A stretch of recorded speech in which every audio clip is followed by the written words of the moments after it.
Fala aí, galera, beleza? Vamos trabalhar aqui? Vamos para cima. Hoje a gente acaba essa poçanhoca de fundamentos de finanças, Ana.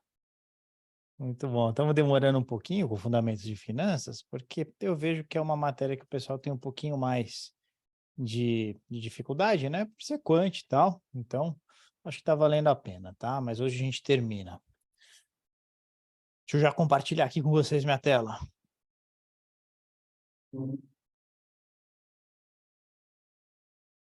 Muito bem, lembrando que fiquem à vontade aí, tá? Deu alguma dúvida, tal, manda aí e beleza, ok? Pode abrir o microfone, pode mandar no chat. Deixa eu deixar o chat bem à mão aqui. Aí qualquer coisa eu consigo ver na hora. Chat. Pronto, janelinha está aberta aqui. Muito bem. Bom, olha só. Exercício 11, né? Na nossa continuação. Diógenes comprou uma ação por R$ 10, beleza? Então, comprou aqui a ação por R$ 10, né? Apresentação de slides.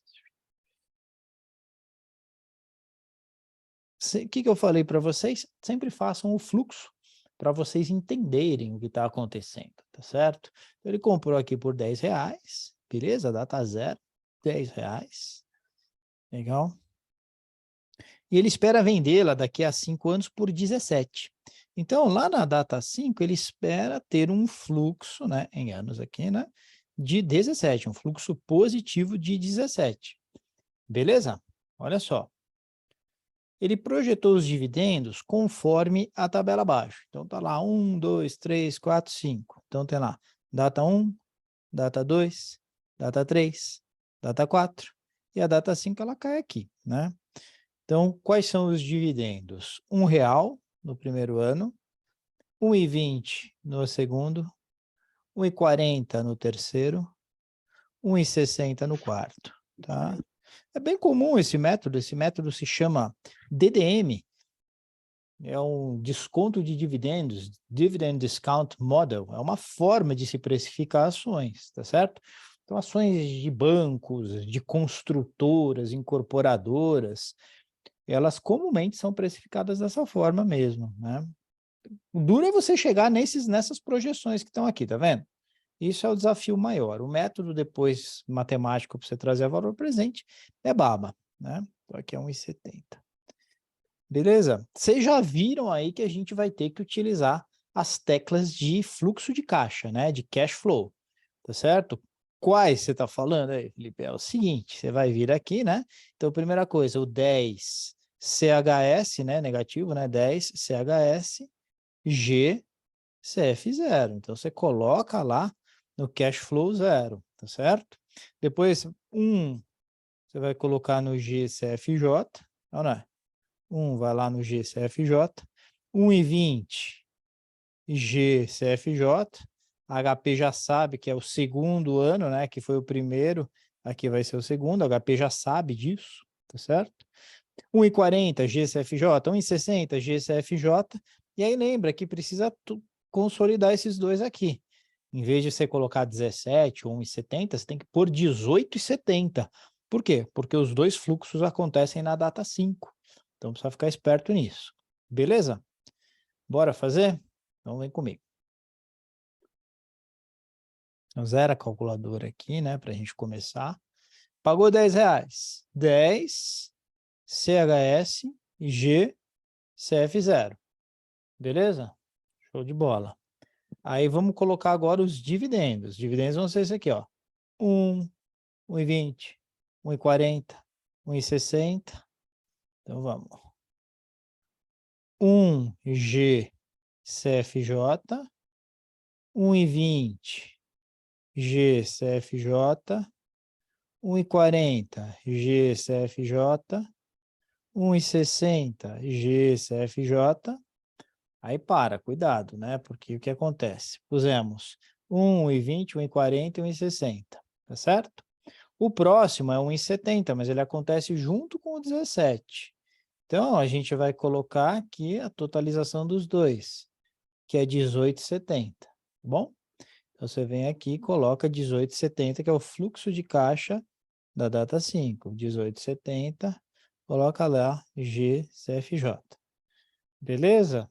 Muito bom. Se eu quiser a TIR, o enunciado não pede a TIR, tá certo? Mas eu vou calcular a TIR aqui. FRR. Está dando uma TIR de 22%, tá certo? E é dito que a TMA é de 12. Pergunto para você, se VPL vai dar positivo ou negativo? Positivo. Positivo, né? Porque a TIR é maior que a TMA. Então, a alternativa D já não vai poder ser, tá certo? Já sabe que a D teria que cair fora aí. Vamos pôr lá a TMA de 12, então. 12, coloca na tecla I. Beleza? Chama VPL. FNPV. Tá lá. R$ 4,47. R$ 4,47 a alternativa C. Beleza. Tranquilo aqui? Muito bom. Então, você vê, é tranquilo, né? Aprendeu o conceito, aprendeu a mexer na HP, você não vai ter dificuldade. E o que quer dizer esses R$ 4,47? Quer dizer que você vai ganhar R$ 4,47 a mais do que um retorno de 12% ao ano. Se tivesse um retorno de 12% ao ano, você teria um VPL zero, então você ganharia 12% ao ano. Um VPL de 4,47 quer dizer que você ganha os 12% ao ano, tá certo? E você está pagando R$ 4,47 a menos nesse papel, tá certo? Então, na verdade, esse papel você toparia até comprar ele por 14,47. Se você comprasse ele por 14,47 e tivesse esses fluxos de caixa aí, você ganharia essa TMA de 12% ao ano. Um VPL de 4,47 quer dizer que você está comprando ele 4,47 mais barato. É como se você estivesse pondo no bolso essa diferença. Tá certo? Me entenderam? Tá bom, se tiver dúvida, me fala aí. Questão 12. Olha só, um comerciante, aqui a gente vai para desconto bancário, tá certo? Um comerciante, desconto bancário caía bastante antes da Fundação Carlos Chagas entrar no circuito e começar a fazer a prova, né? Então, a banca anterior gostava bastante de desconto. A gente percebe que com a Fundação Carlos Chagas não tem caído, mas a gente tem que estar preparado, tá? Por isso que eu trouxe aqui para a gente saber. Um comerciante descontou títulos a receber de seus clientes no valor de R$ 100.000. Sabendo que se trata de uma operação de desconto bancário com taxa de desconto de 1,5% ao mês e de 2 meses de prazo, qual é a taxa de juros efetiva da operação? Tá certo? Então, qual que é o grande lance aqui? Desconto bancário é negociado por essa taxa, a taxa de desconto, mas essa não é a taxa efetiva da operação. É um jeito todo peculiar de desconto bancário, um jeito sui generis, tá? Então, olha só, como é que funciona esse treco? A taxa é 1,5% ao mês, né? Então, a primeira coisa que você tem que lembrar é que a prática de mercado para desconto bancário é com juros simples, tá certo? É com juros simples, beleza? O que isso quer dizer? Que uma taxa de 1,5% ao mês, em 2 meses, vai equivaler a 3% ao período, tá certo? Agora, cuidado, isso aqui é a taxa de desconto, não é a taxa de juros, é a taxa de desconto, 3% ao período aqui que a gente vai ter. E como é que funciona o desconto bancário? Ele é uma porcentagem do valor futuro, tá certo? O que eu quero dizer com isso? Vai pegar os R$ 100.000, tá certo? E você vai multiplicar pela taxa do período, pela taxa de desconto, tá certo? Isso aqui sempre no período. Nesse caso, ela é 3%, não é? Quanto que é 3% de 100 mil? 3% de 100 mil é R$ 3.000, tá certo? Então, como que é o fluxo? Como é que se dá aqui esse fluxo? O banco hoje te dá 97 mil para você empresário, tá certo? e daqui a 2 meses, o banco recebe 100 mil, tá certo? Que são as duplicatas a receber que os seus clientes vão pagar, mas vai lá direto para o banco. Então, para você fazer uma antecipação, ou seja, para você ter esse dinheiro disponível para capital de giro, para tocar o negócio, você topa receber menos hoje do que você teria a receber dos seus clientes numa data lá na frente, tá certo? Beleza? Tranquilo? Oh, o Michael está dizendo que é a alternativa B. Beleza, vamos lá, vamos fazer, vamos ver se ele está certo aqui.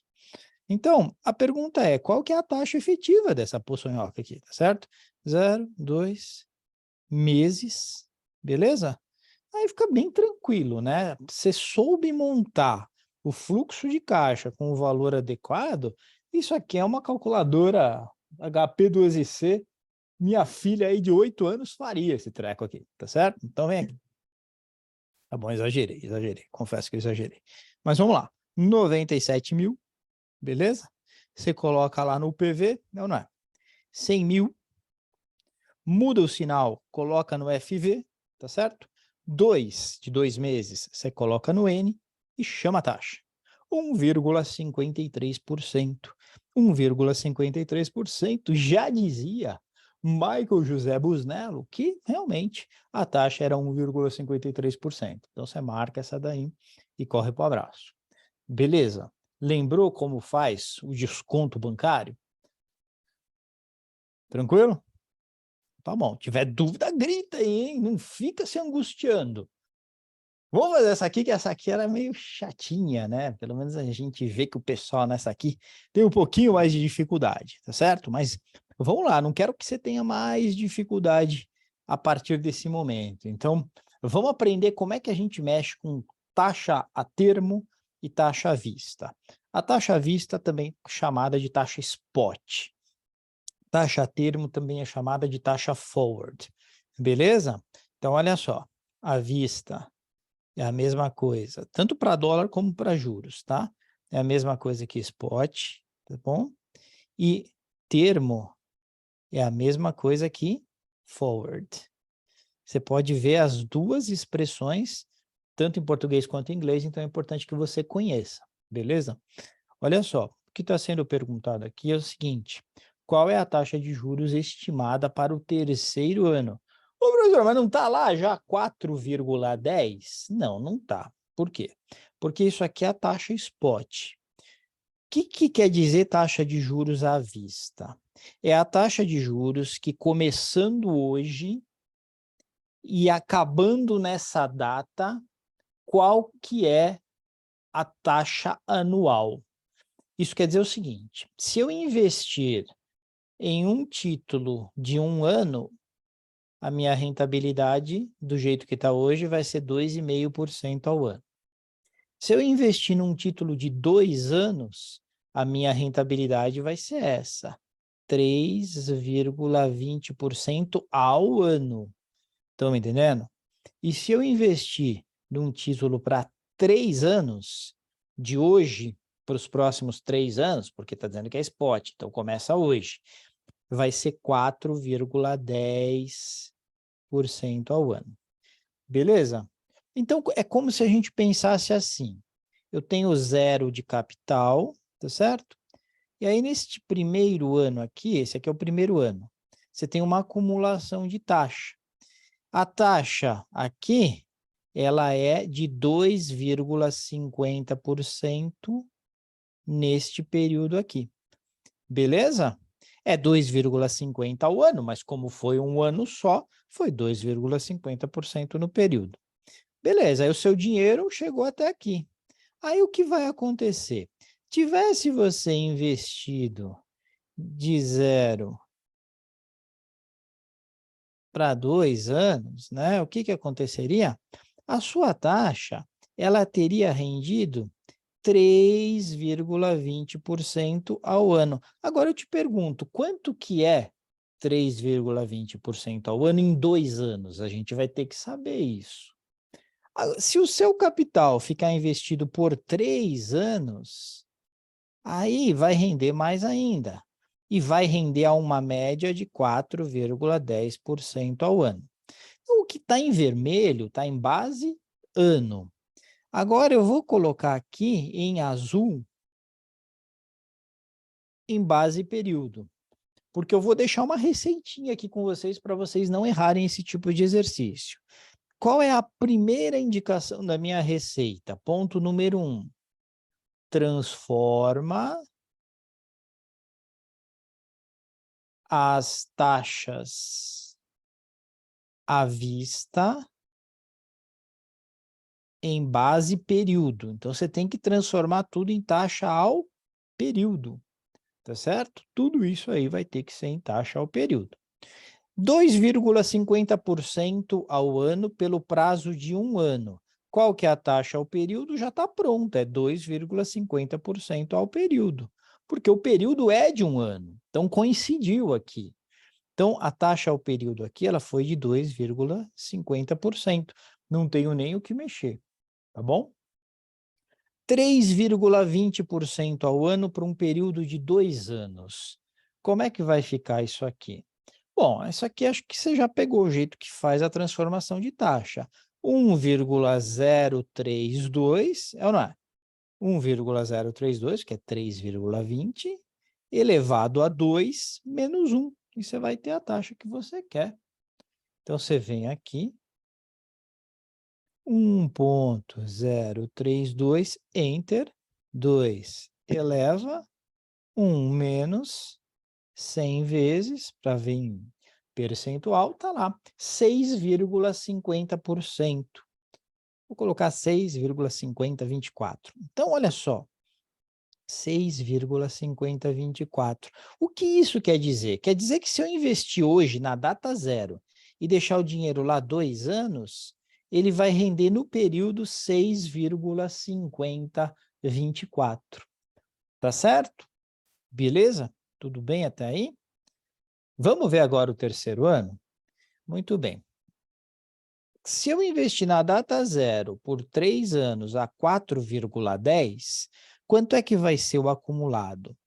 1,0410 elevado a 3 de 3 anos, menos 1, tá certo? Então, vamos fazer. Vem aqui. 1,0410, Enter, 3 eleva 1 menos. É essa taxa aqui, só que aqui está em decimal. Eu multiplico por 100 para enxergar em porcentagem. Ah, beleza, 12,81. Então, o acumulado aqui é 12,81%. Estão me entendendo? Então, é o seguinte, se hoje, na data zero, eu invisto dinheiro para 1 ano, esse dinheiro vai render 2,50. Se na data zero eu invisto para 2 anos, ele rende 6,5. Se eu invisto para 3 anos, ele rende 12,81. Tá certo? Essas são as taxas spot, as taxas à vista, no período. Você tem que saber isso daí. Uma vez que você soube isso aí, o resto fica fácil.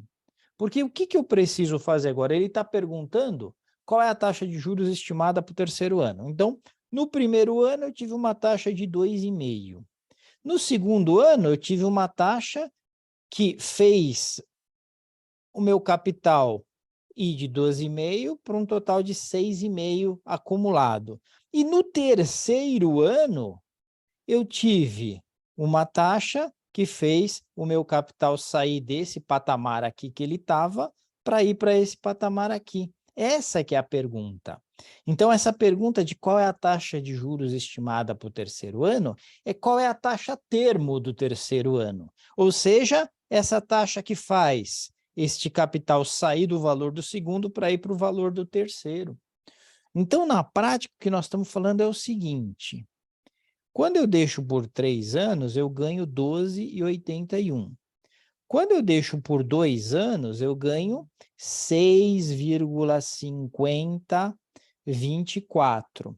Então, qual que é essa taxa do último ano, né? Que faz o 6,5024 virar 12,81. Perceberam? É isso que ele está perguntando, tá? E como é que eu faço esse cálculo aqui?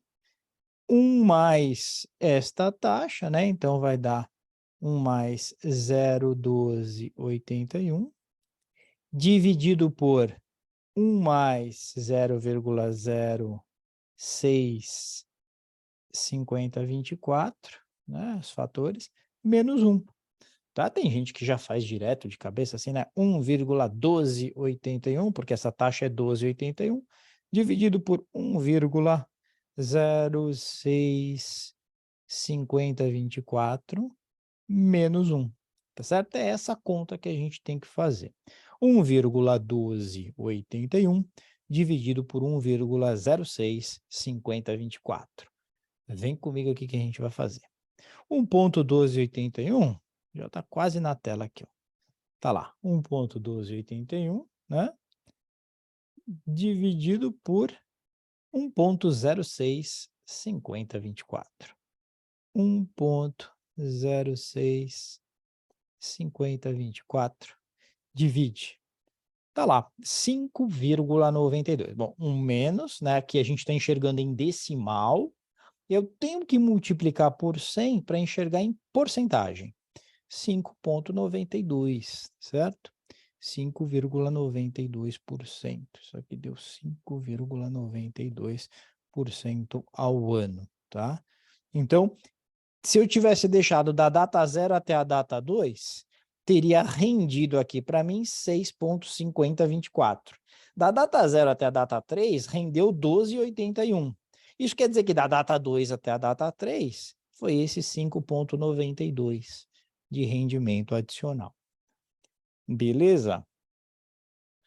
Então, sempre transforma as taxas à vista em base período, né? Depois que você fez isso, você entende o que é para ser feito. Se a taxa total aqui é 12 e aqui é 6, a diferença entre essas duas tem que ser dessa forma que a gente já está acostumado a fazer. Beleza, pessoal? Dúvidas?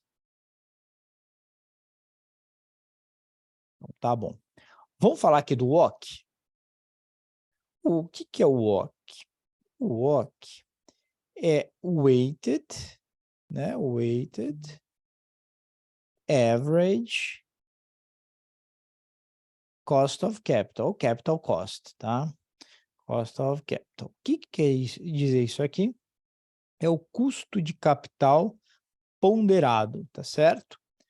Então, é o custo médio ponderado de capital, né? Aqui no Brasil a gente chama isso de CMPC.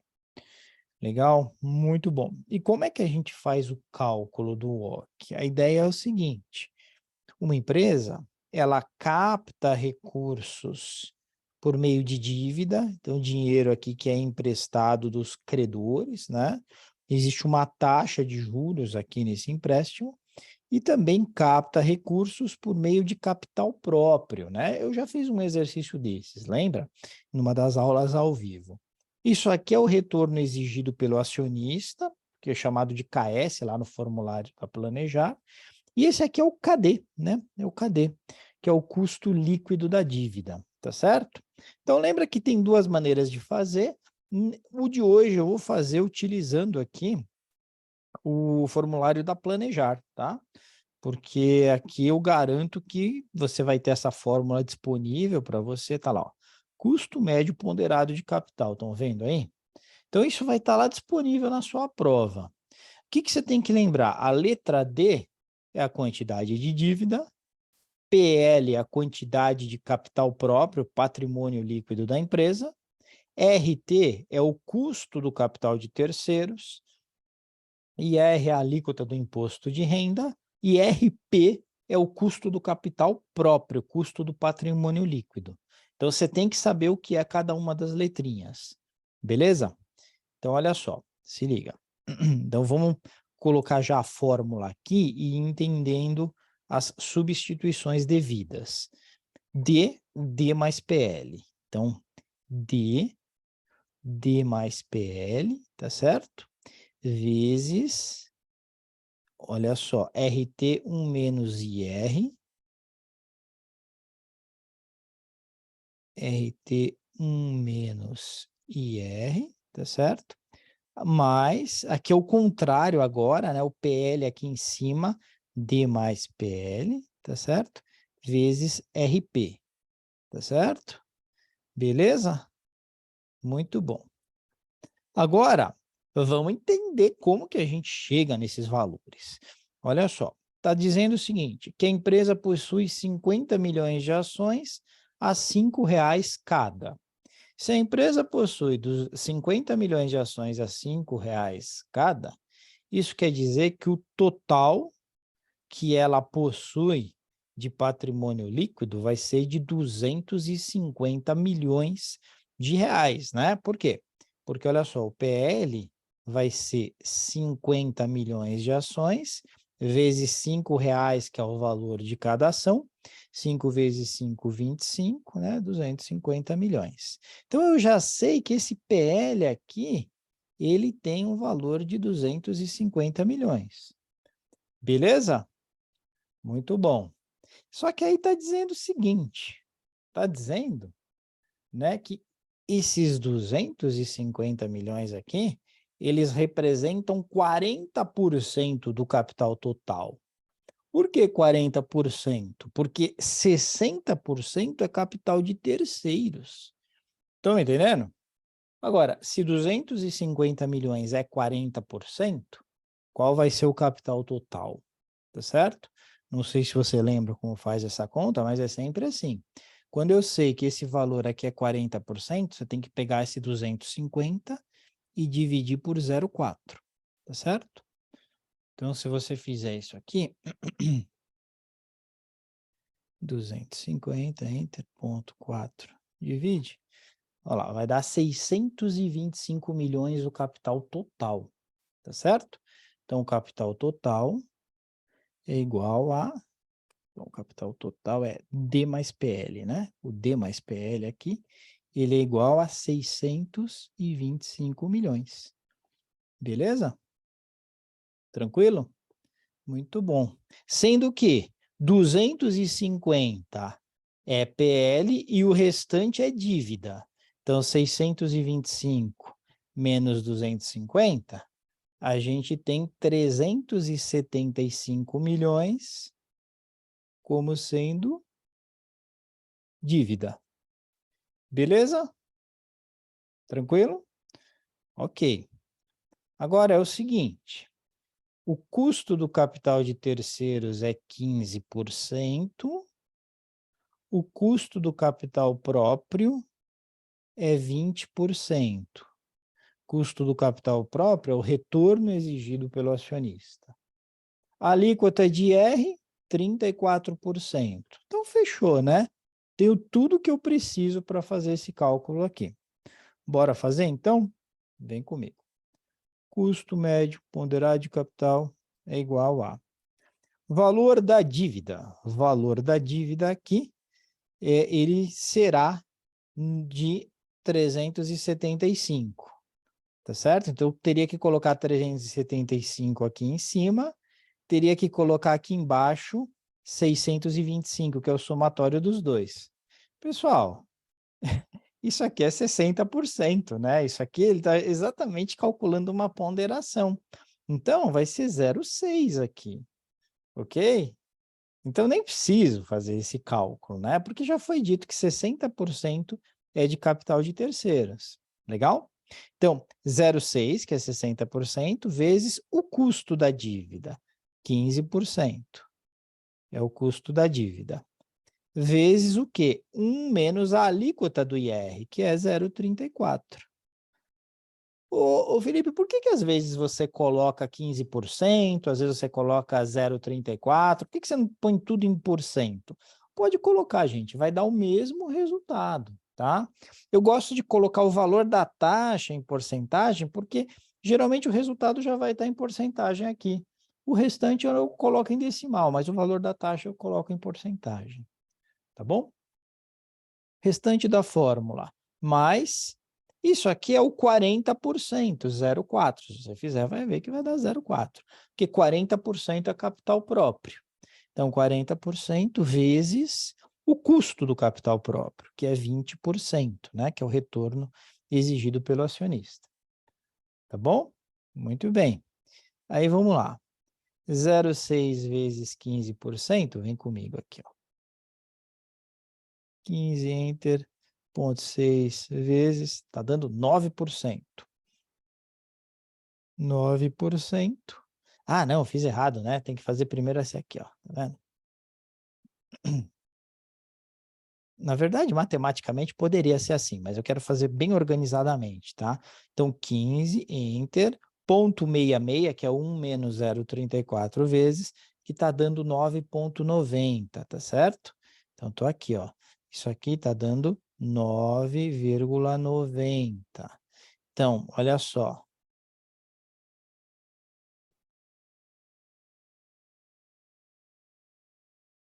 Zero seis vezes 9,90 mais 0,4 vezes 20%, tá? Bem passo a passo. 0,6 vezes 9,90, quanto é que vai ficar? 0,6 vezes 5,94. 5,94 mais 0,4 vezes 20. Bom, 0,4 vezes 20 vai dar 8%, né? 8%. Beleza? Então, se você somar aqui 5,94 a 8%, você vai chegar em 13,94%, certo? Que é exatamente a alternativa B. Michael tinha dito que era a alternativa B. Fechado? Hoje, se marcou B, você acertou, né? Tudo bem, pessoal? Então, o que você tem que saber? Você tem que interpretar o problema e tem que saber o que é cada uma das letras lá no formulário, né? Que o formulário ajuda, beleza, tudo bem. Entretanto, você precisa saber o que significa cada uma das letras lá, senão você vai boiar e vai tomar pau nessa pergunta. Ok? Dúvidas? De boa? Tranquilo. Bom, acabou, né? Podemos seguir o nosso caminho? Ficou alguma coisa, algum espinho de peixe aí incomodando vocês no meio do caminho aí nessa matéria ou podemos seguir adiante? Professor, só um Então tá bom. Se Felipe, teve tá me dúvida, ouvindo? mesmo depois, tá? Acabou a aula aqui, ficou com algo te incomodando, me escreve, pode ser no grupo, pode ser no privado, mas só não fica com dúvida. Fala, Fabião, manda bala aí, meu. Tá me ouvindo? Acho que você tá sem Rapaz, não áudio. tô te ouvindo. Tá me ouvindo? Tá bem baixinho, deixa eu pôr o volume alto aqui. Pode falar. Tá me ouvindo, professor? Tô te ouvindo. Não, no sábado a gente falou daquele exercício do imobiliário de saque e price. Aí, só para depois você passa no grupo aí, quando for possível, alguma Ah, resolução de um mais difícil, um mais casca, assim, de mas não tem, price, né? cara, não tem. Não Mais tem, difícil price é mais tá fácil. que não tem. Eu fiquei devendo, agora você me lembrou, você tem razão, eu fiquei devendo de price, né? O de saque eu resolvi bem Isso, complexo. Agora eu vou passar um, assim, muito parecido, mas de tabela price, tá bom? Aí tá você tem bom, razão, fiquei devendo, beleza. tá bom? Beleza, vou fazer o seguinte agora então, eu vou colocar aqui a parte de ambiente regulatório, que é uma matéria tranquila, tá? Vocês vão ver que depois de fundamentos de finanças, né, que pega um pouquinho, a de ambiente regulatório ela é bem tranquila, a gente só precisa organizar o conteúdo, né? Porque é bastante conteúdo. Então, quando a gente organiza, você vai ver que não tem grandes dificuldades. O que tem caído tem sido muito fácil, né, na prova aqui dessa matéria. Então, deixa eu compartilhar já aqui com vocês.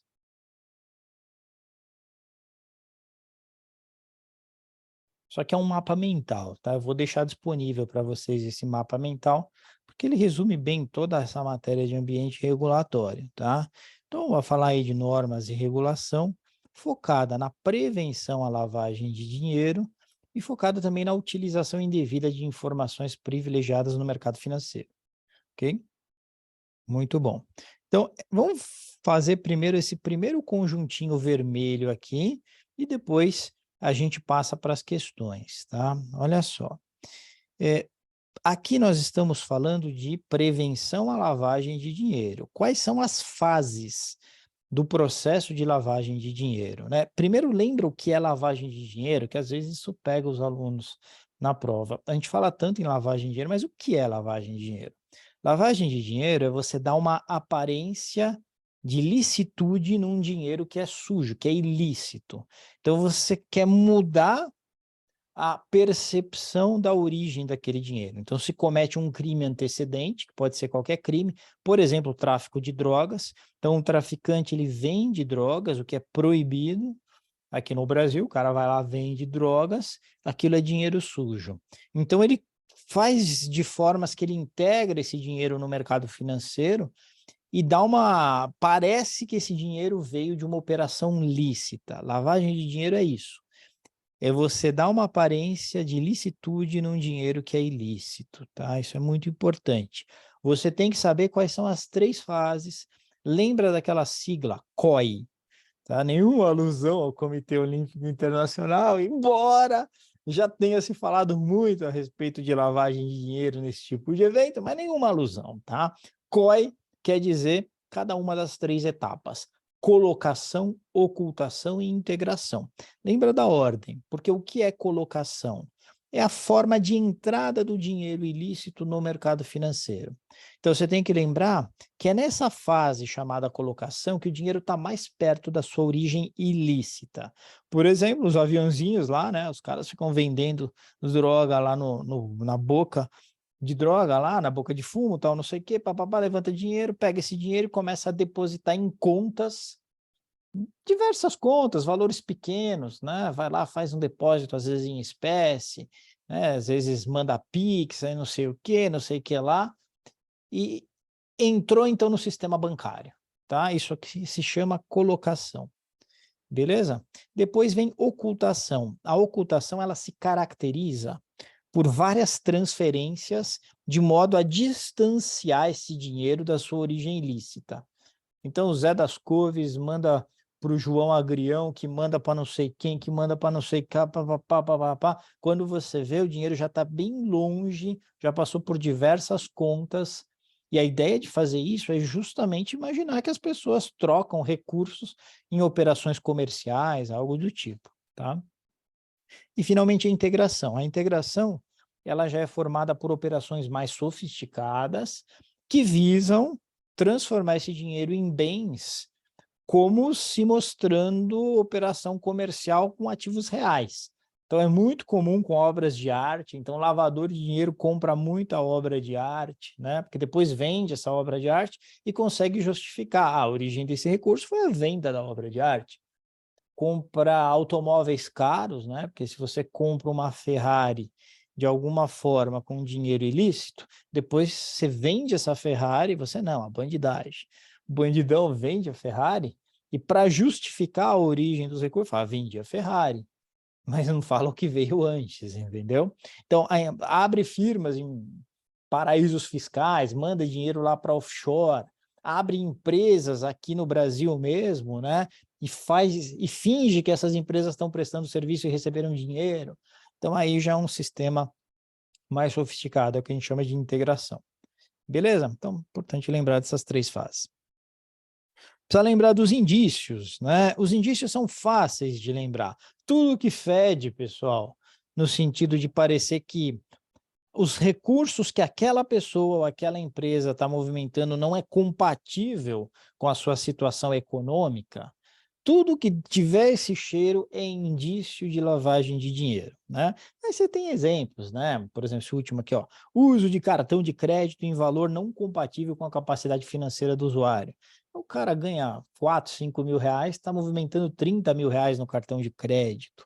É bem estranho isso, né? Já é estranho ele ter limite para isso. Às vezes ele tem limite porque passa batido aí, você tem as gangues infiltradas no próprio sistema financeiro nacional, tá certo?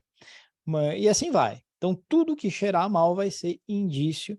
Aí você vai ter que ter um certo faro se cair alguma coisa assim na prova, né? Às vezes tem uns cases lá que mostram, aconteceu isso, aconteceu aquilo. Qual que é indício de lavagem de dinheiro? E você tem que examinar, mas essas questões são fáceis, tá? Salta muito aos olhos quando há indício de lavagem de dinheiro.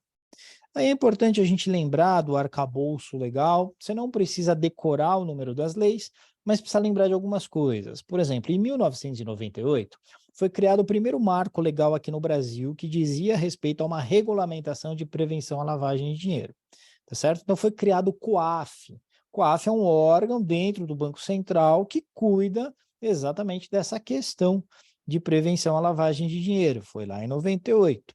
Lá em 98, havia uma lista de crimes que poderiam ser considerados antecedentes à lavagem de dinheiro. Isso mudou a partir de 2012, porque a partir de 2012 entrou uma lei que dizia o seguinte: qualquer crime que leve à lavagem de dinheiro, porque o bandidão quer esconder o crime, é crime antecedente, tá certo?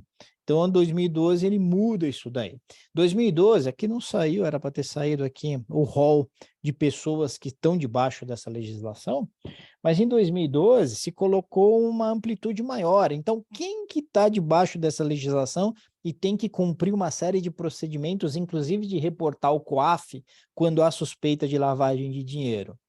Todas as pessoas físicas, né, pessoas naturais e pessoas jurídicas que lidam com bens de alto valor. Lembra disso, não é só instituição financeira, é gestora de recursos, é distribuidor, é quem compra e vende objetos de alto valor, como obras de arte, joias. Sabe quem que está agora também lá na legislação que foi colocado em 2012? Agentes de direitos de imagem, né? Então, direito de imagem de jogador de futebol, direito de imagem de artista. Então, aqueles agentes, os empresários desses caras, eles estão debaixo dessa lei, independendo como aconteçam as coisas, eles precisam reportar isso ao COAF, tá? Quando há suspeita de lavagem de dinheiro. Legal? E tem as circulares do Bacen, que fala sobre como os bancos devem lidar do ponto de vista de controles internos e reporte ao COAF em determinadas situações de lavagem de dinheiro, né? De suspeita de lavagem de dinheiro. Então, é isso que você precisa lembrar, tá? Não vai ser cobrado nada muito diferente disso, pelo menos não tem sido, e não está no programa nada diferente disso. Muito importante, tá? Isso aqui não é que cai, isso desaba, sempre cai, então você tem que saber quais são as penas, né? Quais são aqui, ó, as penas no caso de condenação por lavagem de dinheiro. Então, primeiro, prisão, que sempre se chama reclusão aí na legislação, tá certo? De 3 a 10 anos. Preciso lembrar do número? Precisa. De 3 a 10 anos, tá certo? E é sempre assim, prisão e multa, tá? Não é prisão ou multa. É sempre prisão e multa. Precisa lembrar disso, tá? Essa prisão de 3 a 10 anos, ela pode ser reduzida ou aumentada. Tiver delação premiada, ela pode ser reduzida. Tiver a pessoa for reincidente, esse tipo de coisa pode ser aumentada. Legal? E tem limites para multa. Lembra do número 2. Pode ser no máximo até o dobro da operação ilícita, até o dobro do lucro que seria obtido com a operação, ou até 20 milhões. Tá certo? Então não pode ultrapassar nenhum desses três. O menor desses três, tá certo? É a multa máxima que o lavador de dinheiro pode receber. Legal? E tem um lance também que a apreensão de bens ela pode acontecer antes mesmo da definição do processo. Os bens podem ser liquidados e depois, se o cidadão for absolvido, ele recebe o valor desses bens ou que sobrou desses bens, tá? Por que que isso existe assim? Para evitar que os bens se depreciem e com isso não se possa reaver valores que foram objeto aí de lavagem de dinheiro. Legal? Muito bom. Precisamos lembrar que o COAF é subordinado ao Banco Central, isso é importante. Ele aplica penas administrativas, tá? Quem vai aplicar as penas legais, penais mesmo, né? Prisão, tal, não sei o quê, vai ser a Justiça Penal. Ele recebe comunicação de operações suspeitas e você precisa lembrar deste prazo aqui, 24 horas é o prazo para que, uma vez carimbada como operação suspeita dentro da instituição financeira, a operação seja comunicada ao Banco Central. Você precisa saber desse prazo aí. Beleza? Tranquilo? Muito bom. Aí, o que vai acontecer? A gente tem o que a gente chama de punições por omissão. que é punições por omissão? Bom, num circuito de lavagem de dinheiro, você tem o lavador do dinheiro e você tem aquela instituição financeira que o lavador de dinheiro é cliente daquela instituição, e a instituição ela tem que ter os devidos procedimentos para relatar indícios de lavagem de dinheiro. Se a instituição não fizer isso, ela pode estar sendo conivente e até parceira no processo de lavagem de dinheiro, né? Então, o que que acontece? A legislação ela trata da seguinte forma: advertência formal. Então, geralmente, quando fica claro que o banco foi enganado, a instituição foi enganada, mas ela não tem parte na lavagem de dinheiro, ela vai receber uma advertência formal. Agora, em certas condições, a pena que a instituição financeira recebe, portanto, a multa, vai ser igual à do lavador, tá certo? Até o dobro do valor da operação ilícita, até o dobro do lucro que se obteria, ou até 20 milhões, o menor desses três, tá certo? Então, você vê, a própria instituição financeira pode ser implicada nesse crime se ela foi, de alguma forma, conivente. Por isso que as instituições financeiras, elas têm um processo de controles internos, elas têm que adotar o que a gente chama de Know Your Customer, que é basicamente isso, você conhecer o grau de risco que o seu cliente tem de ser lavador de dinheiro. Por exemplo, se ele é uma pessoa politicamente exposta, cuidados redobrados, triplicados, quadriplicados, né? Pessoa politicamente exposta, um prefeito, por exemplo. É um presidente de estatal. Esses caras lidam com dinheiro, lidam com situações em que eles podem fazer lavagem de dinheiro fácil, tá certo? E também pode acontecer a inabilitação temporária de até 10 anos da instituição, a cassação ou a suspensão da licença do direito de operar na instituição. Beleza? Muito bem. Para a gente encerrar essa parte, né? Olha só, tem alguns procedimentos de controle que estão na circular do Banco Central de 2021, se eu não me engano, né? Que diz o seguinte: as instituições têm que coletar e manter atualizadas as informações cadastrais de todos os seus clientes permanentes, todos. Tem que identificar os beneficiários finais das operações com clientes. Então, sempre tem que ser identificado, mesmo que não seja cliente, quem vai receber os recursos de um Pix, de uma transferência, alguma coisa do tipo. Devem possibilitar a caracterização ou não de clientes como pessoa politicamente exposta e tem que guardar por 10 anos, tá certo? Bancos, por 10 anos, tem que guardar o registro das operações de todos os clientes, né? Então, o cliente fechou a conta, durante 10 anos precisa guardar esse negócio, tá certo? E por 5 anos essas outras operações que vocês estão vendo aqui. Beleza? Muito bem.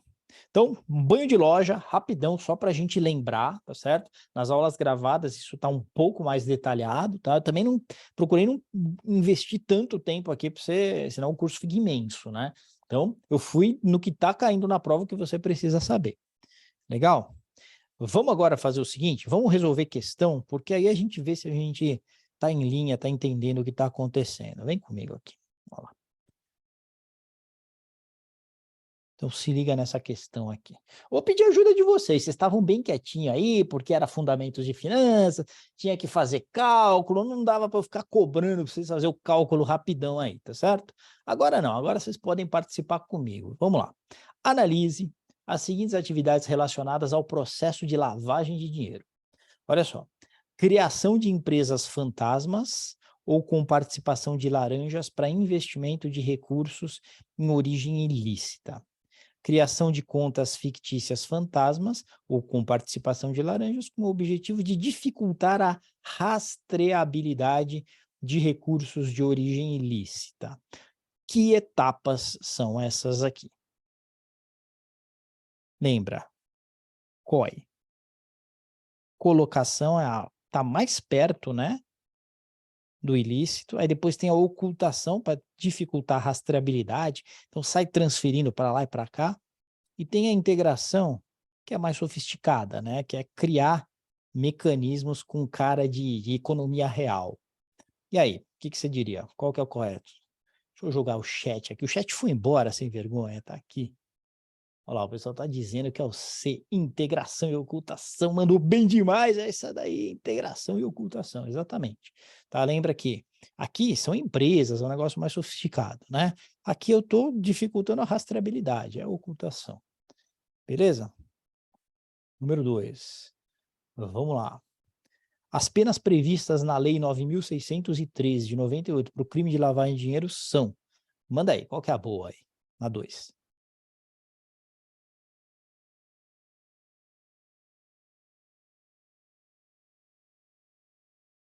O pessoal está dizendo que é C, multa e reclusão. É isso aí, multa e reclusão de 3 a 10 anos. Se aparecer um multa ou reclusão, se recusa, tá? É multa e reclusão, tá certinho. 3. Configura-se crime de lavagem de dinheiro. O que é crime de lavagem de dinheiro?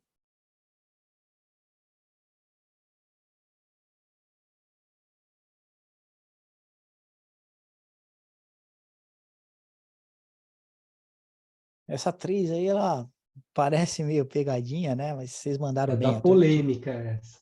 Não pode brigar com a questão. Putz, é isso mesmo, é exatamente isso. Né? É a B mesmo. Por quê? Porque o que que acontece?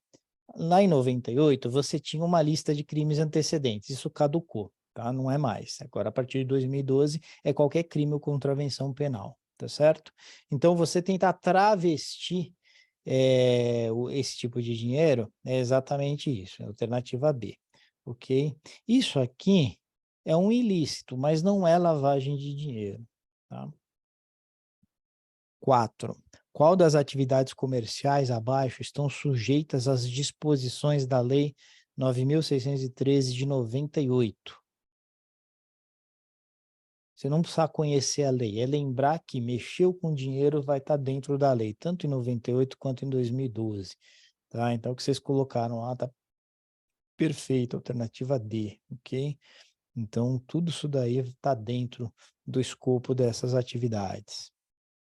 Questão 5. Considere as atividades abaixo. São responsabilidades do COAF, né? Conselho de Controles de Atividades Financeiras. Quais que são?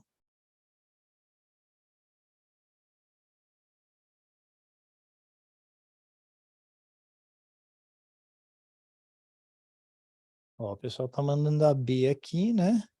Fiscalizar banco e corretora, isso aqui é Banco Central e CVM, né? CVM barra BC também, BC também, então realmente não poderia ser, né? Isso aqui, beleza. Isso aqui, beleza, tá certo? 1 e 2, certinho. 6.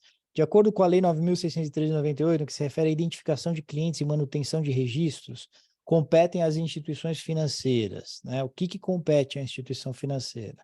Vamos lá, qual que vocês responderiam aí?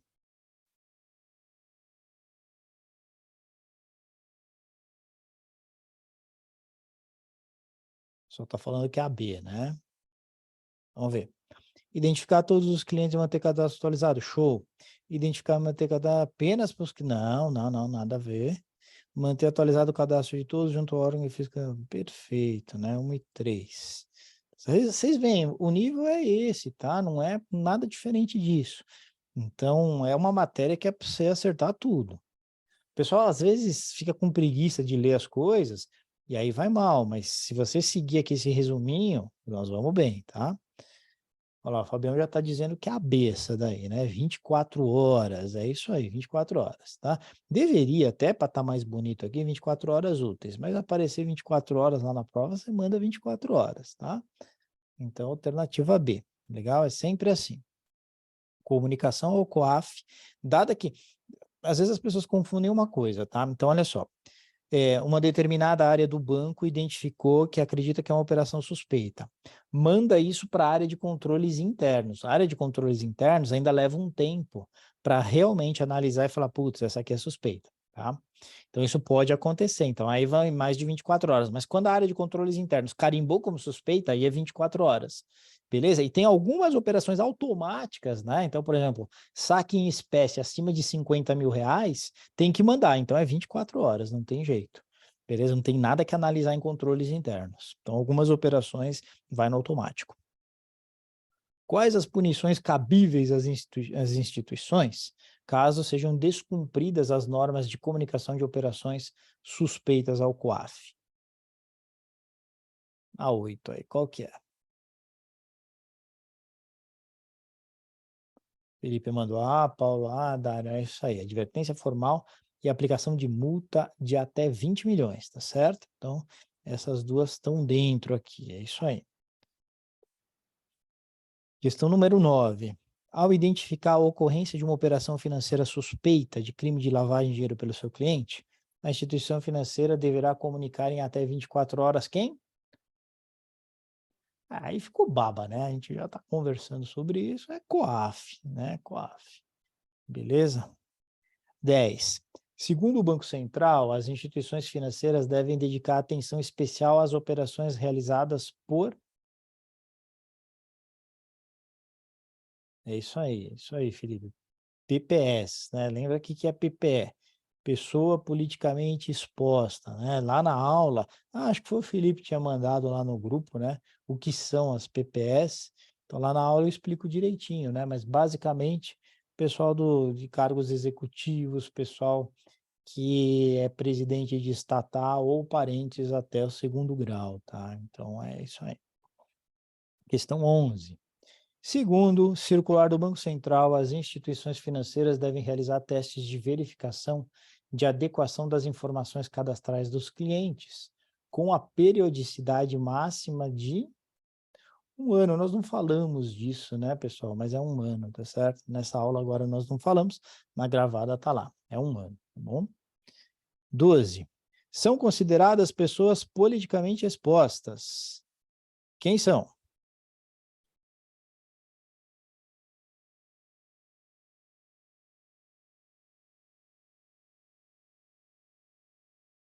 É isso aí, ó, a galera tá afiada pra caramba, tô gostando, hein?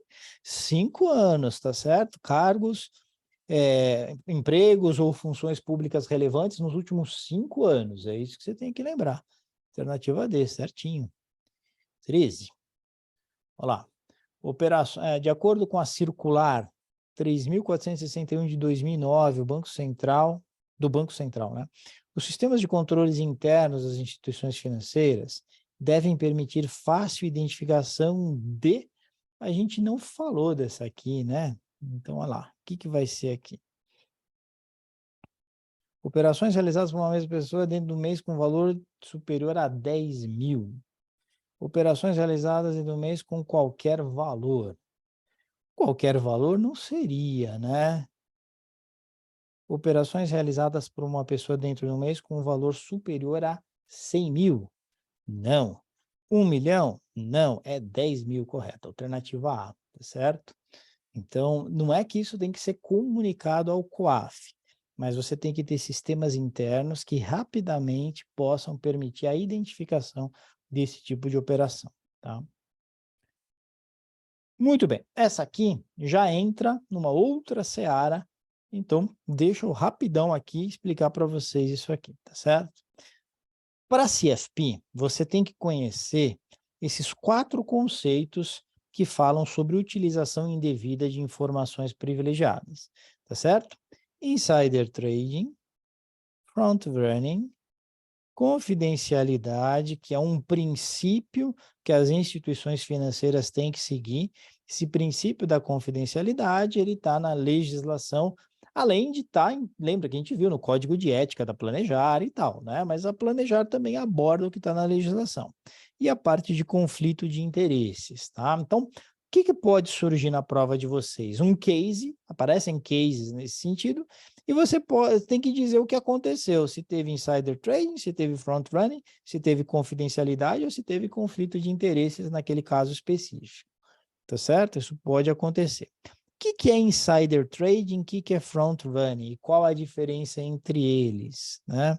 Então a gente precisa lembrar do seguinte, né? Deixa eu chamar meu bambu aqui, calma aí. Vem aí, bambu. Olha lá, é o seguinte. A grande diferença entre insider trading e front running é o seguinte. No insider trading, está se lidando com informação privilegiada, em ambos os casos, tá? Mas informação aqui privilegiada sobre a companhia em seus aspectos econômicos e estratégicos. Econômicos e estratégicos. Como assim?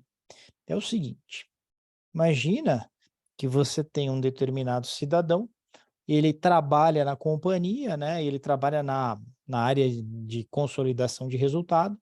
Ele acabou de fazer a consolidação do resultado do trimestre e viu que arrebentou no trimestre a empresa.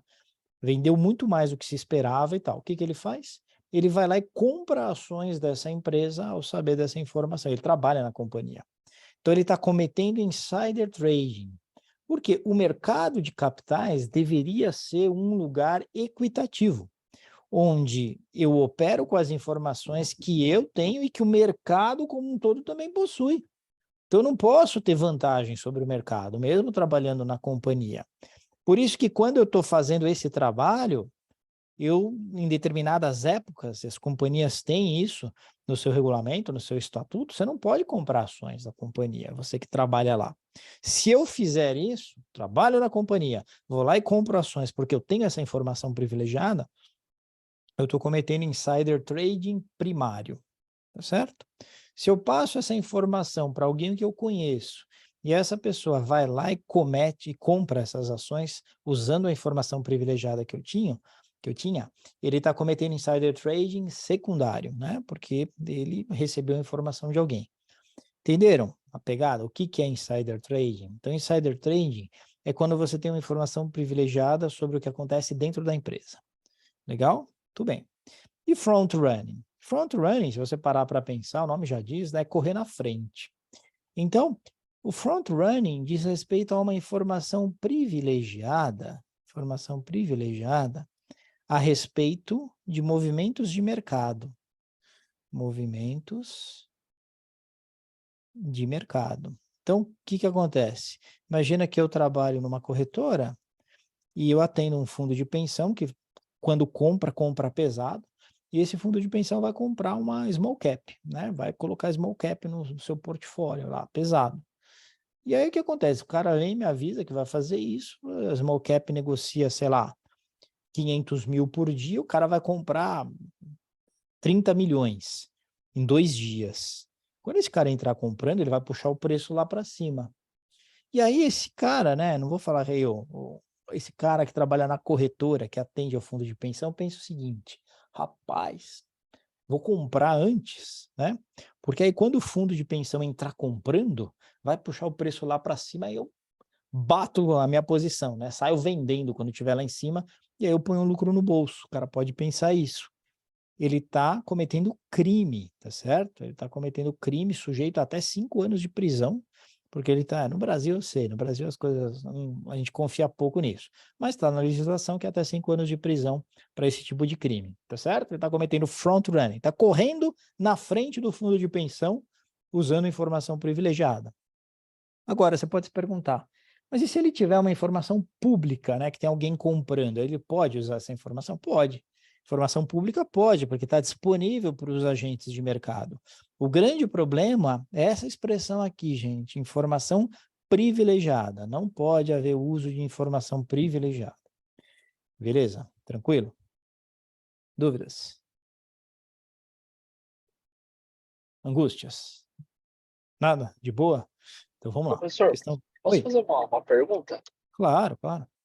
Geralmente, quando eles colocam essas duas situações, os exemplos eles são esses, assim, de uma pessoa que trabalha numa corretora, de uma pessoa que trabalha numa empresa, que passa essa informação para um amigo, familiar, é mais ou menos nessa linha que eles vão colocar essas questões abordando esse tema. É nessa linha. Não, a criatividade não tem limites, mas eu não me lembro de algo diferente disso, tá, Leandro? Então, é importante entender o conceito, né? O conceito é sempre esse. Se a informação diz respeito à empresa, insider trading. Se diz respeito à movimentação de mercado, mas é uma informação privilegiada, né? que só uma outra pessoa tem, aí é front running, tá? Beleza, valeu, professor. Obrigado. Boa. Vamos lá. Murilo trabalha em uma empresa de capital aberto listada na bolsa. Ele teve acesso aos resultados comerciais surpreendentes de sua empresa no último trimestre. Esse resultado ainda não havia sido divulgado ao mercado. Sabendo que seu sobrinho realiza operações frequentes na bolsa, Murilo deu-lhe a dica de que os resultados positivos do último trimestre iam surpreender positivamente o mercado. Ao saber disso, o sobrinho de Murilo adquiriu uma quantidade significativa de ações da referida companhia. Diante desse cenário, assinale a alternativa correta. Então, vamos lá. O que aconteceu aqui? Primeiro, é insider trading ou é front running? Insider. Insider. Beleza. Então, front running você já arrisca, que é para limpar aqui a nossa decisão. Então, ou vai ser aqui, insider trading, tá certo? Ou vai ser os dois fizeram besteira ou somente o sobrinho do Murilo? Os dois. Os dois. Os dois, tá certo? Os dois. Então, tanto o Murilo quanto o seu sobrinho podem ser denunciados pelo uso de informação privilegiada de forma indevida. Legal? Por isso que esses caras que têm informação privilegiada, eles têm que ficar quietos, porque numa dessas, essa informação pode ser utilizada até sem a anuência de quem divulgou essa informação, né? Então, isso faz parte do código de ética do profissional e certamente isso foi dito na empresa onde ele trabalha. Okay? 15. Um colaborador de uma corretora de valores está praticando front running ao ter que tipo de conduta? Tem 4 alternativas aí. O que é front running? Alternativa A. Emprega artifício para induzir terceiros ao erro, visando uma vantagem patrimonial ilícita para si em uma operação com valores mobiliários. É errado isso, mas isso não é front running. Felipe está dizendo que é a C, Daniela falou que é a C. Acho que a Daniela tinha falado C na anterior, pelo horário aqui. O Fábio falou a C, vamos ver. Realiza operações que provocam alterações nos fluxos de ordem e compra e venda de um ativo. Não, isso não tem nada a ver com front running, tá certo? Não sei nem se é ilegal, porque não tem informações suficientes para a gente entender se é ilegal isso aí, né? Como está sendo feito. C. Efetua para si a compra de um determinado ativo, tão logo tome conhecimento de uma ordem de compra relevante, opa, isso aí, né? Referente ao mesmo ativo a ser realizada por um cliente. Perfeito, né? O cara fez besteira aqui porque ele correu na frente para se beneficiar da posição que o cliente ia montar. Legal? Na D, a gente teria tomar conhecimento de análise ou recomendação de compra a ser divulgada aos clientes e que foi elaborada pelos analistas da instituição onde trabalha. Não, isso aqui não seria front running nem a pau, né? Então, com essas informações, eu acho que nem insider trading seria, mas enfim, né? Porque o que acontece? Aqui, aquelas informações já chegaram aos analistas, e se elas chegaram aos analistas de modo lícito, né? O que os analistas fizeram foi dar uma mastigada, e dando uma mastigada, eles produziram uma nova informação. Há um problema de confidencialidade aqui dentro da instituição financeira? Há. Mas também não, na minha visão, nem insider trading seria. Okay? 16. No caso, aí volta, né? Volta aqui lavagem de dinheiro para a gente lembrar. No caso de condenação pelo crime de lavagem de dinheiro, a multa pecuniária é um nome legal, né? Pecuniária não deve ser superior a quanto?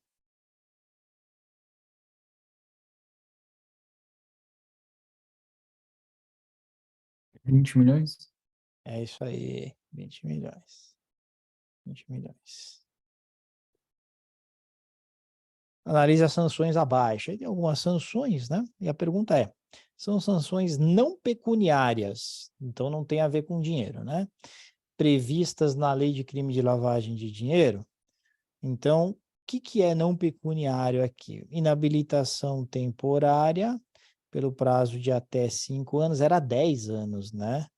Então, aqui matou, para o exercício do cargo de administrador das respectivas pessoas jurídicas.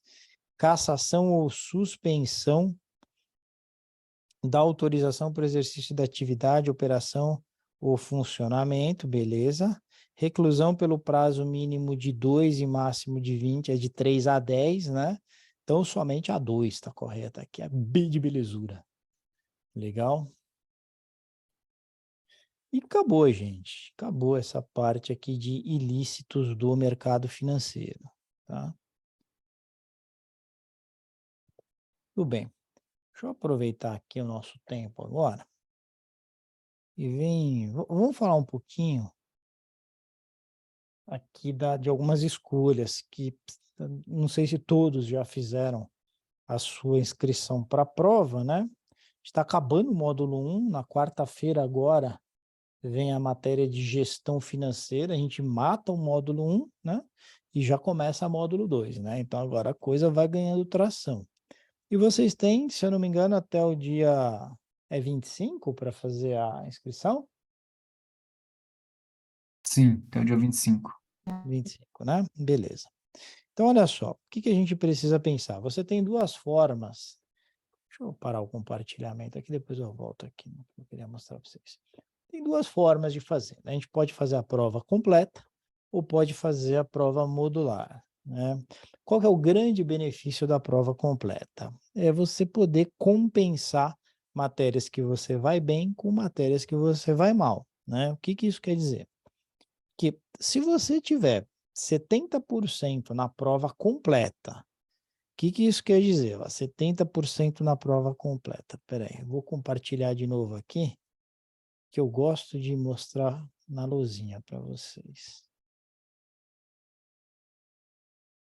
São 140 questões, não são? 140 questões. Então, se você acertar 70%, que acho que dá o que? 96? 140, enter, 30% menos, 98. Então, se você acertar 98 questões, você acertou 70% da prova, tá? Aí, qual que é o grande benefício que você tem? Você está aprovado, desde que você não tenha menos que 50% em nenhuma. Então, você tem que ter mais que 50% em todos os módulos, tá certo? Em todos os módulos. Me entenderam? Então, conseguiu 70% na prova completa, as 98 questões, aí o que acontece? Às vezes você foi muito bem no módulo 1, arrebentou no módulo 1, e no módulo 5 você foi muito mal. Só que você foi mal assim, você acertou metade da prova.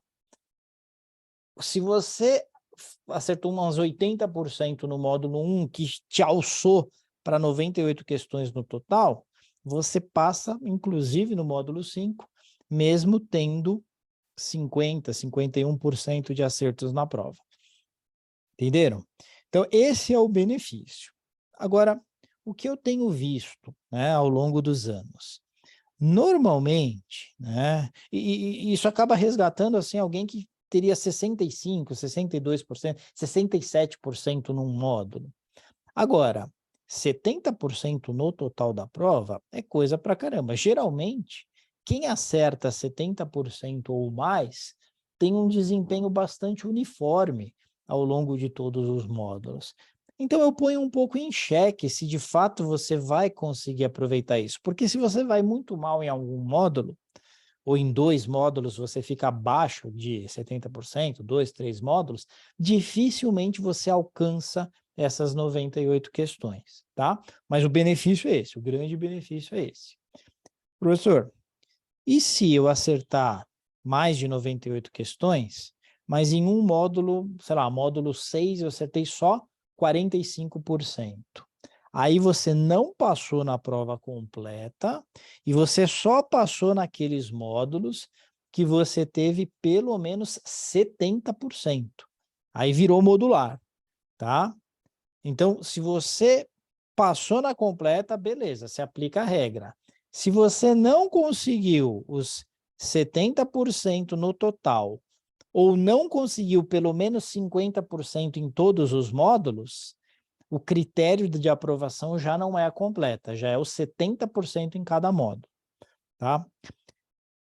Eu falei da grande vantagem, que é essa compensação. Qual que é a desvantagem que eu vejo ao longo dos anos? É pesado pra caramba, por quê?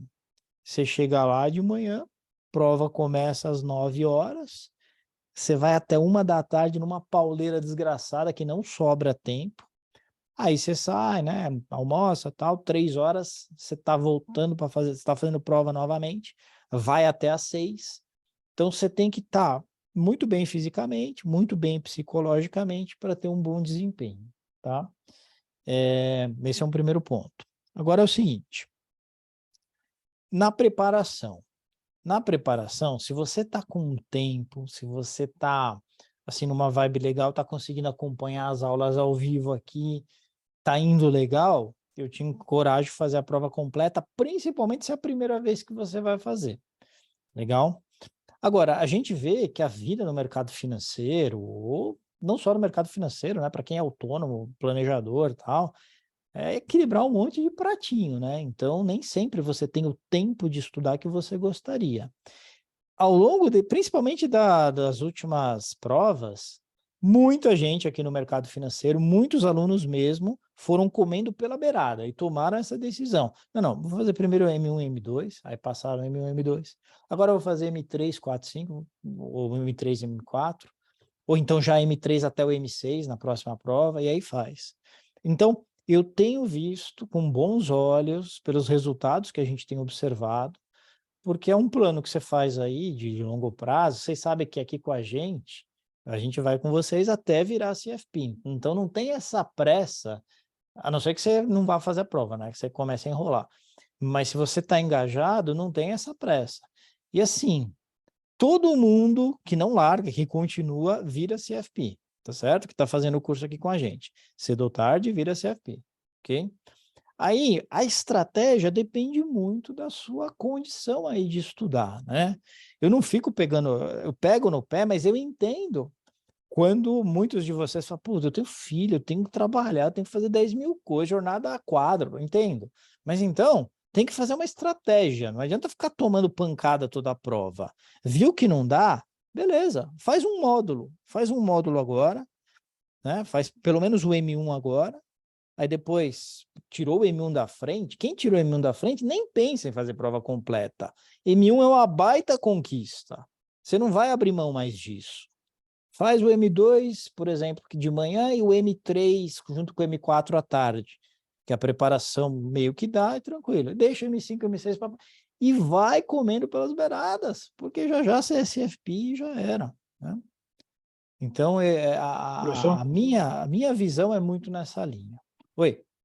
na prática, o que você tem visto acontecer nas últimas provas aí? Eu soube que o nível parece que ficou um pouco mais difícil, né, a prova, não sei se eles começaram a complicar um pouco mais, não sei se foi falta de estudo dos novos entrantes aí, mas na prática, para quem está fazendo a prova completa, você está vendo mais aprovação ou desaprovação em qual módulo?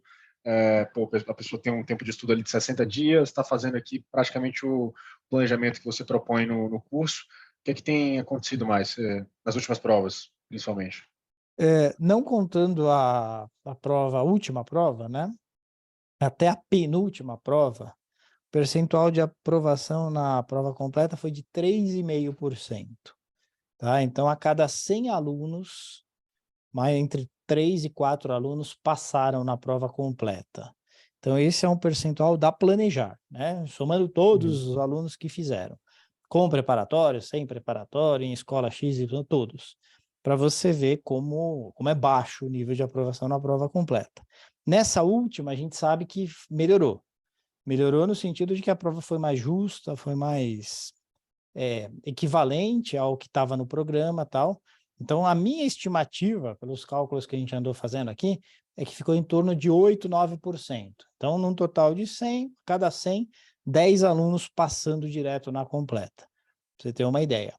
Aham. O módulo que mais pega continua sendo o módulo 1 e módulo 2, principalmente pela correria que é de manhã, né? De manhã é uma correria muito pesada, tá? Então, são os 2 módulos que o pessoal tem mais dificuldade mesmo. Tá, então geralmente eles passam nos outros e aí tem que refazer o M1 e M2. Não passa nos outros também, muitas vezes, né?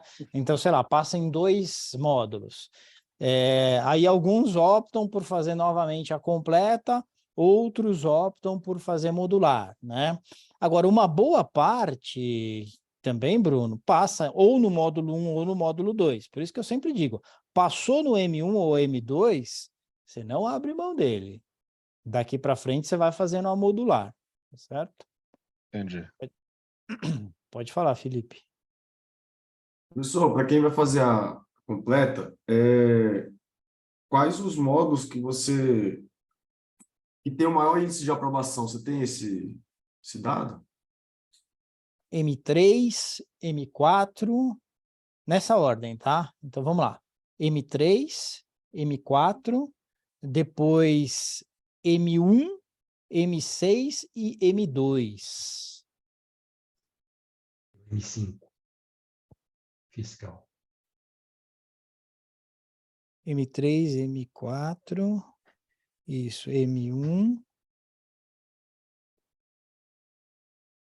Então, o mais difícil é o M2, né, na teoria. Isso, exatamente. Beleza. Professor, então, Oi. pelas regras aí, só pra você ter mais experiência, a gente pode ler e reler lá o edital. Mas vai fazer a completa. Aí fez de manhã, conseguiu, foi bem no M1, M2, né? Aí à tarde já, a cabeça já explodiu e, sei lá, na metade da prova abandonou os 5 e 6. Teve lá uma pontuação, mas no 5 e 6 praticamente não fez, não tinha mais energia mental. Tá, Se passar mais de 70 no 1, 2, no 3, vale então para modular, mesmo que eu tenha vale. 80 questões só de 140. Vale. Aí o que acontece? Se você não teve as 98 no total e pelo menos 50 em cada módulo, aí a régua vai ser pela modular. Os caras vão olhar M1. M1 o cara teve 71%, passou. Não importa o resto, passou. M2 teve 70%, passou. Então, é isso que eu digo, aí já é um ativo seu, você já guarda essa daí, na próxima preparação, você vai nas demais, entendeu? E você pode guardar por quanto tempo essa aprovação do M1 e M2? 2 anos. Tá. Então você tem 2 anos para passar no resto. 2 anos para passar no resto, que, assim, de boa, viu? Não sei se vocês lembram o Emerson que estava aqui com a gente, que aí a gente riu pra caramba, que ele, acho que errou o gabarito, mas ele errou pro certo. Ele falou que não tinha passado, e quando saiu o resultado ele tinha passado. Ele estava com a gente, acho que umas 3 oportunidades, né? E ele estava matando, comendo pelas beiradas, e aí o M1 ele ficou, acho que 2 vezes, ele ficou por uma questão, coisa assim. Mas aí ele foi fazendo a modular. Falei para ele, para com esse negócio de fazer a completa. Eu sei que, por exemplo, o Rafael Toro, ele fica colocando na cabeça dos caras, não, faz a completa, faz a completa. Tem aluno lá do Toro que, o cara, amigo meu, assim, eu quero bater no cara, né, porque ele não veio fazer aqui com a gente, e o cara já fez 4, 5 vezes a completa. Não adianta ficar dando murro em ponta de faca, você entendeu? Então, viu que não dá para a sua realidade de trabalho, de estudo, vamos fazer a modular, daqui 2 edições, 3 edições, você está com o CFP no seu nome, você entendeu? E outra, professor, é muito caro a prova, né? Milão. É cara, né? E o duro é que a modular, eu acho que isso pega um pouco no pessoal. Se você começa a somar a modular, aí fica mais cara que a completa. Mas na prática vai ficar mais barato, porque se fica pagando a completa para tomar pau, não adianta também. Entendeu? Enfim. Se faz a completa, zera todos, né? Que você passou. Então, esse é que é o grande problema. Você já está com o M1 na mão, por exemplo. Aí o cara vai fazer a completa, isso quer dizer que o M1, que ele está abrindo mão do M1 para refazer. Não é que se ele for mal na completa, aquele M1 dele continua. Não continua. Zera, entendeu? Então, em tese, professor, falando na realidade, pelo menos a gente que trabalha, estuda, vamos lá, tem uma hora de trabalho de 12 horas por dia, consegue estudar em 1, 2 horas no dia no máximo, estourando. 1 hora produtiva, vamos lá. Nesse caso, você indica fazer M1 e M2, e depois fazer todos na próxima edição, ou fazer no M2, M3, M4 e por aí vai? Eu acho que é bem factível fazer o 1 e o 2 os próximos na prova seguinte, mas tem uma outra alternativa que eu vi já funcionar muito bem também, que é, por exemplo, fazer o M1 e o M3 junto com o 4. Vai, M1, M3, M4. Porque M1 você faz com tranquilidade de manhã, sem aquela pressão absurda de tempo e sem te desgastar tanto, né? E outra, Ah. conteúdo fica um pouco menos pesado, e aí você bate, quer dizer, você bate M1, M3 e M4 numa primeira versão, M2, M5 e M6 numa segunda versão. Eu acho que funciona bem também. E aqui você indica, vamos lá, se eu for fazer dessa forma, você indica não acompanhar as lives do M2, não fazer o estudo do M2, do M5 e do M6, ou faz tudo e só faço as provas para M3, M1, M3, M4? Não, aproveita o seu tempo ao máximo. Então, não faz as lives do M2 e foca em exercício pra caramba do M1. Chegou nas lives do M3, aí você cai de porrada no M3 e M4, faz exercício e abandona de verdade M5 e M6. Tem que ter eficiência no uso do tempo, tá? Boa. Então, você só Boa. vai assistir aquilo que você vai prestar prova. Boa. A primeira prova, a próxima prova sem ser de outubro, você sabe qual data, não? Não divulgaram ainda, tá? Mas está estimado aí que seja em março. Vai ficar um intervalinho grande, né? Porque costumava ser 3 vezes por ano, só que era em abril, julho, não, era abril, junho e novembro. Putz, eu não lembro mais como é que era. O fato é que agora ficou uma distância grande entre a última prova do ano e a primeira do ano seguinte. Pelo menos no ano passado foi assim. Eu acho que eles vão mudar agora para 2024. A gente está aguardando. Eu tenho uma reunião, nós vamos ter uma reunião com a Planejar no final desse mês. Então aí a gente vai dar um feedback do que vocês têm passado para a gente e tudo. E aí essas informações também eu vou conseguir ter mais diretamente deles. Aí eu logo passo para vocês, tá? Tá, obrigado. Professor, Professor, e o tempo é fixo, né? O M1 não é junto M1 e M2. Tem um tempo para M1, tem um tempo do M2. Aqui de manhã é comprimido tudo ali. Se E você for é fazer a prova, cansativa, né? se você for fazer M1 junto com M2, o que eles fazem? Eles somam o tempo e você fica com as questões do M1 e M2 na sua mão. Então, você consegue deslocar tempo de um para o outro, tá? Se você vai fazer a prova completa. Se Tá. você vai fazer a modular, só o M1, aí eles vão te dar um tempo específico só para o M1. Por quê? Porque dentro da sua classe, da sua sala de aula, já vai estar separado dessa forma, né? Tem sala de aula que a galera só fazendo M1, e tem sala de aula que a galera fazendo M1 e M2, entendeu? É a base média de 3 minutos por questão com gabarito incluso, né? Tipo, a salinha com os Por isso que estudos, isso. precisa tomar cuidado, né, com esses 3 minutos aí, que é bem menos que 3 minutos, justamente por isso que você falou aí. professor, o M5, eu não anotei o M5 naquela ordem de dificuldade. É M3 Deixa e eu M4? Vamos lá, M3, M4, tá? Aí depois M6, M1, M5 e M2, Beleza. tá? M3, M4, M6, M1, M5 e M2.